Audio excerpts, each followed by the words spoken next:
YouTube ညီကိုရအားလုံးပဲမင်္ဂလာပါ TikTok ကနေရောက်လာတဲ့ညီကိုရအားလုံးလည်းမင်္ဂလာပါဗျအရင်ဦးဆုံးကျွန်တော်ရဲ့ account လေး subscribe လေးလုပ်သွားပေးကြပါဦးကျွန်တော်ဒီတစ်ဆက်ပေးမှာအပေါ်မှာပြထားတဲ့အတိုင်း Algeria ရဲ့ Switzerland အသင်းတို့ရဲ့ပွဲစီကိုကျွန်တော်သုံးသပ်ပြီးတော့မှကျွန်တော်အကြိုက်ဆုံးလေးကျွန်တော်ရွေးချယ်ပေးသွားမှာဖြစ်ပါတယ်ဒီနေ့ပွဲစီကိုကျွန်တော်ရွေးချယ်ပေးရမယ့်ပုံစံကတော့ကျွန်တော် Portuguese ပွဲစဉ်ကိုကျွန်တော်ရွေးချယ်ပေးထားတဲ့ပုံစံလိုမျိုးပဲနှစ်သင်းလုံးရဲ့ခြေသွင်းခြေစားထူတာ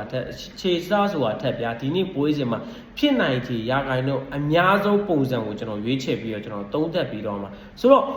ဒီနှစ်သင်းကိုကျွန်တော်ပြင်ကြည့်မယ်ဆိုရင်တောက်လျှောက်ခင်ဗျားတို့တတိထားမိလိမ့်မယ်ဂိုးတွေပေါ်ထားတယ်အားလုံးမိဘလည်းထင်နေမယ်ဒီနေ့ပွဲစဉ်မှာဂိုးပေါ်နိုင်အောင်မယ်ဆိုပြီးတော့ထင်ကြလိမ့်မယ်ဘာလို့ထင်ကြလဲဆိုတော့ Algeria မှာလည်းတကယ်ကောင်းတဲ့တိုက်စစ်ကစားသမားတွေရှိတယ်ပုံမှန်ပြောမယ်ဆို Mahrez လိုကစားသမားမျိုးရှိတယ်ဗျာနောက်တစ်ခုဆွေဇာလန်မှာလည်းကျွန်တော်ဒီကွင်းနေရာနေပြီးတော့တိုက်စစ်ကိုပို့ပြီးတော့အားတန်တဲ့ကစားသမားတွေပုံများတယ်ဆိုတော့အကုန်လုံးတော့ထင်မှာပဲတိုက်စစ်မှာဂိုးတွေရအောင်မယ်အနည်းဆုံး3ဂိုးလောက်ကတော့ဒီနေ့ပွဲစဉ်သွားအောင်မှာပဲဆိုပြီးထင်နေမယ်ကျွန်တော်ကတော့မထင်ပါဘူး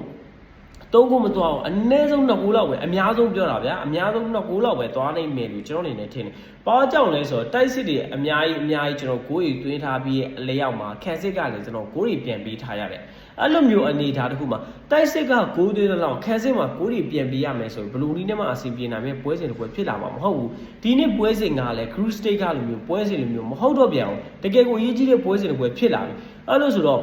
နှစ်ပတ်သိန်းနီးပြတွေအနေနဲ့ဘယ်လိုပုံစံမျိုးပွဲထွက်လာမလဲဆိုတော့ခံစစ်ကိုအရင်ဆုံးဦးစားပေးပြီးတော့သူတို့အနေနဲ့ကစားသွားလိမ့်မယ်ကစားပြုမှာပက်နတီရောက်သွားတဲ့တိုင်အောင်ဗျာကျွန်တော်တို့ဒီဂိုးတွေကမြင်တွေ့ရဖို့အရန်ခက်ခဲတဲ့ပုံစံမျိုးသူတို့အနေနဲ့ရှင်းပြသွားလိမ့်မယ်နှစ်သင်းလုံးကခံစစ်ကိုအဓိကအားပြုပြီးတော့ကစားလာလိမ့်မယ်တိုက်စစ်ကောင်းတော့ခံစစ်ကိုအသာပေးမယ်အဆင်ပြေပြီးတို့ကျွန်တော်ကောင်းတာတဲ့ပေါက်ကနေပဲကျွန်တော်ဒီပြောမယ်ဂိုးရဖို့အတွက်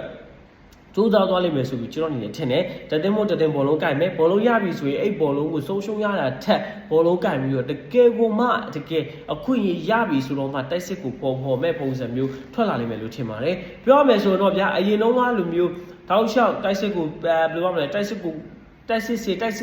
စင်ဆိုတဲ့ပုံစံမျိုးမတွေ့ရဘဲနဲ့အဲ့လိုမျိုးတိုက်စစ်စင်တဲ့ပုံစံမျိုးတွေကိုကျွန်တော်ရန်ဖန်ရန်ခါမှတွေ့ရနိုင်တဲ့ပုံစံမျိုးဒီနေ့ပွဲစဉ်မှာမိဘနဲ့ဦးပွဲထွက်လာလိမ့်မယ်လို့ကျွန်တော်အနေနဲ့သုံးသပ်မိတယ်အဲ့လိုဆိုတော့ကျွန်တော်တို့ဖိုးအနေလေးပဲကြိုက်ပါတယ်ညီကိုရဲ့အမြင်ဘယ်လိုရှိပါလဲဗျာကျွန်တော် comment လေးမှာမှန်ခဲ့ပေးပါကျေးဇူးများတင်ပါတယ်မနေ့ကလမ်းပါမယ်ဗျ